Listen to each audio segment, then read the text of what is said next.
जय श्री राम। आपका बहुत बहुत स्वागत है।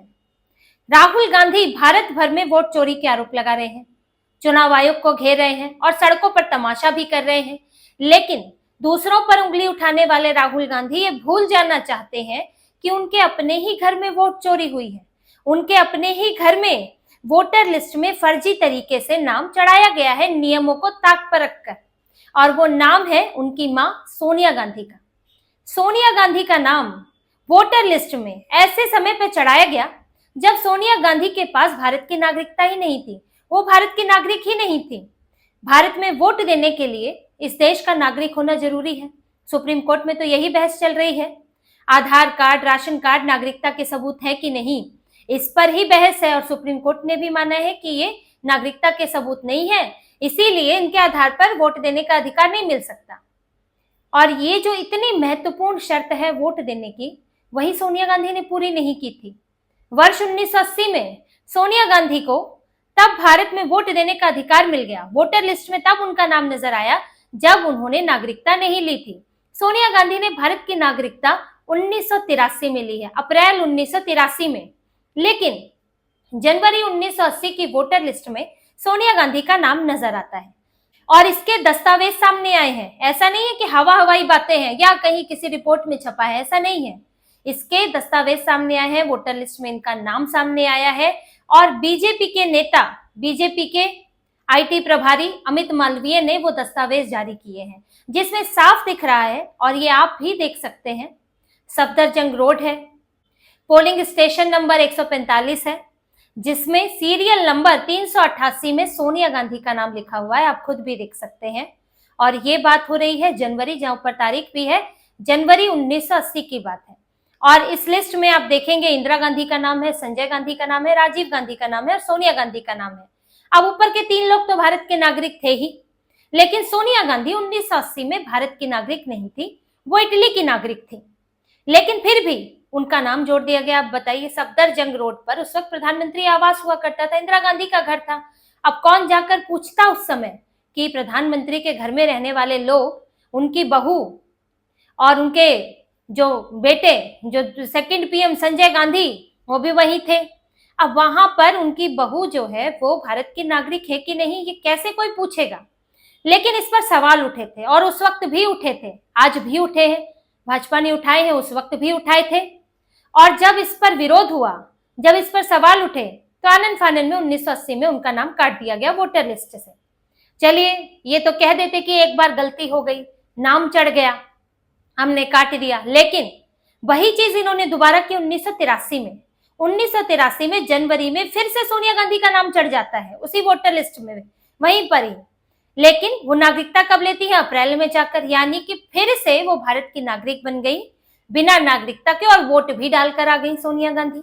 अब ये किस तरह की अंधेरगर्दी और मनमानी उस वक्त हो रही थी कि आप एक बेसिक योग्यता है जो वोट देने की, वो भी पूरी करनी जरूरी नहीं समझ रहे थे।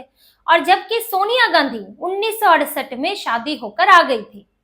ऐसा नहीं था कि वो 1-2 साल पहले ही भारत में शादी होकर आई थी। 1968 में 10 साल 12 साल हो गए उन्हें शादी हुए, लेकिन वो भारत की नागरिक नहीं बनी। सोनिया गांधी को लेकर देखिए, ये कि पहला विवाद नहीं है। सोनिया गांधी का ये विवाद तो आज राहुल गांधी के कारण पैदा हुआ है, क्योंकि उन्होंने ऐसा मुद्दा उठाया कि आखिरकार बीजेपी को उनके घर में झांकना ही पड़ा। सोनिया गांधी का मुद्दा बीजेपी कब का छोड़ चुकी है, क्योंकि अब वो उस तरह से सक्रिय नहीं है, बहुत पुरानी बात हो गई है। अब लोग भी ज्यादा सोनिया गांधी को लेकर इतना ध्यान नहीं देते, राहुल गांधी चर्चा में रहते हैं। लेकिन राहुल गांधी ने एक ऐसा मुद्दा उठाया है, ऐसे झूठे आरोप लगाए हैं और उसको इस तरह से आगे बढ़ा रहे हैं जैसे कितना बड़ा सच बोल रहे हैं। फर्जी वोटर, फर्जी वोटर, इधर फर्जी वोटर की बात करते हैं, उधर एसआईआर हो रही है फर्जी वोटर हटाने के लिए, तो उसको भी सपोर्ट नहीं कर रहे हैं। और यहाँ आरोप लगा रहे हैं कि फर्जी वोटर जुड़े हुए हैं और फर्जी वोटर से बीजेपी को वोट डलवाया जा रहा है। और इनकी जो ये पूरी अपनी 6 महीने की रिसर्च लाए हैं, उसमें एक भी मुस्लिम इलाके की बात नहीं करते हैं। क्या मुस्लिम इलाकों में फर्जी वोटर नहीं है? और उसका जिक्र नहीं करेंगे, क्योंकि मुस्लिम इलाकों के फर्जी वोटर तो कांग्रेस को ही वोट डालेंगे। तो सारा जिक्र हिंदुओं को ही फर्जी बताना उनका मकसद है। तो राहुल गांधी की रिसर्च में जो इन्होंने ये एक नैरेटिव बनाने की कोशिश की है कि भारत का लोकतंत्र ही खतरे में है, चुनाव आयोग बिक गया है, सब बिक गया है, तो फिर ये जो सच के पुरोधा बन रहे हैं, ये मतदान के अधिकार की बात कर रहे हैं, तो फिर इनका घर भी दिखाना जरूरी है कि जो पत्थर मारे हैं दूसरों पर, इनके घर शीशे के बने हैं, इनके अपने घर में कितनी गड़बड़ी है। और ये आज से नहीं चल रही है, ये सालों साल से चल रही है। ये तो वो लोग हैं जो अपनी मनमानी करके यहाँ पर सारे नियमों से खिलवाड़ करते रहे हैं, भारत की फर्स्ट फैमिली बने हुए हैं, और इनके लिए नियमों को कोई मायने नहीं रखता। ये उस राजा की तरह है, उस अराजक राजा की तरह रहे जिसके अपने लिए कोई नियम नहीं है और सारे नियम कानून प्रजा के ऊपर लागू होते हैं। और यही इसी परिवार की स्थिति रही है। यही नागरिकता को लेकर सोनिया गांधी कटघरे में रही और आज राहुल गांधी भी कटघरे में है। और सोनिया गांधी को लेकर ये पहली बार मुद्दा नहीं उठ रहा है। जब उनको प्रधानमंत्री बनाने की बात हुई थी तब भी ये मुद्दे उठे थे, उनकी नागरिकता से लेकर उनके मतदान का अधिकार और उनके अतीत से जुड़ी बहुत सी ऐसी बातें जो कांग्रेस छुपाना चाहती है। लेकिन इसके साथ सवाल ये भी उठता है कि सोनिया गांधी 1968 में शादी करने के बाद 1983 में भारत की नागरिक क्यों बनी?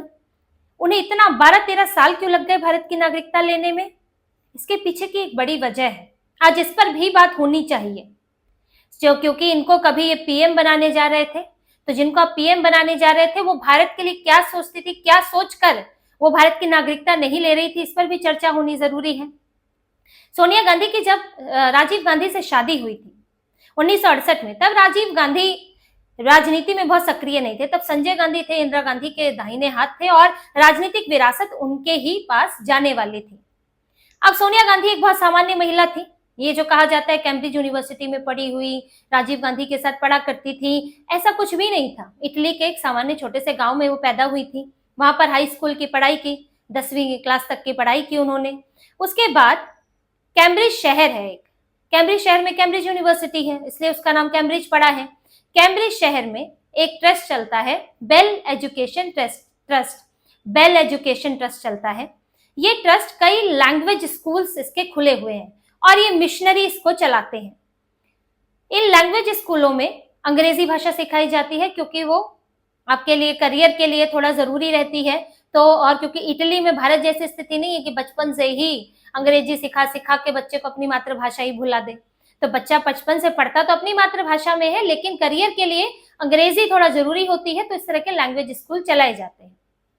अब उसी लैंग्वेज स्कूल में सोनिया गांधी ने, जो कि पहले एंटोनियो माइनो थी, सोनिया गांधी ने उसमें एडमिशन लिया। और जैसा कि बताया जाता है कि वो स्कूल में अक्सर बताया करती थी कि वो फ्लाइट अटेंडेंट बनना चाहती है, एयर होस्टेस की तरह। और फ्लाइट अटेंडेंट बनने के लिए अंग्रेजी आनी तो जरूरी है, तो इसलिए वो अंग्रेजी सिखाने वाले उस स्कूल में उन्होंने एडमिशन लिया। और साथ के साथ, क्योंकि वह गरीब घर से थी, तो साथ के साथ वो कैम्ब्रिज यूनिवर्सिटी की कैंटीन में काम भी करने लगे। खर्चा चलाना था, शहर में रह रही थी। अब उस यूनिवर्सिटी में काम करते करते इनसे टकरा गए राजीव गांधी, क्योंकि वो भी कैम्ब्रिज यूनिवर्सिटी के ट्रिनिटी कॉलेज में इंजीनियरिंग की पढ़ाई कर रहे थे। अब हालांकि उन्होंने भी पढ़ाई पूरी नहीं की, इंजीनियर नहीं बने, बीच में ही छोड़ दिया, पढ़ाई में अच्छे भी नहीं थे खास। लेकिन उनकी वहां मुलाकात हो गई सोनिया गांधी से, एंटोनियो माइनो से। अब वहां मुलाकात हुई, इनके बीच में प्यार मोहब्बत शुरू हो गई, फिर शादी करने का फैसला ले लिया। और जैसा कि कुछ मैगजीन में, कुछ रिपोर्ट्स में छपा हुआ है कि सोनिया गांधी ने पूरी तरह इनसे शादी करने का मन बना लिया था। और उनके जो एक पुराने बॉयफ्रेंड का जिक्र है, जो फुटबॉलर भी था, कि जब उनके पुराने बॉयफ्रेंड के साथ किसी ने फोटो लेने की कोशिश की तो सोनिया गांधी ने साफ मना कर दिया। उन्होंने कहा कि अब मेरी शादी भारत की प्रधानमंत्री से, किसी देश के प्रधानमंत्री के बेटे से होने वाली है। तो यहां तक स्थिति आ गई थी वहां कैम्ब्रिज यूनिवर्सिटी की कैंटीन में काम करते करते। फिर इन्होंने यहाँ शादी की 1968 में, तो ये भारत आई।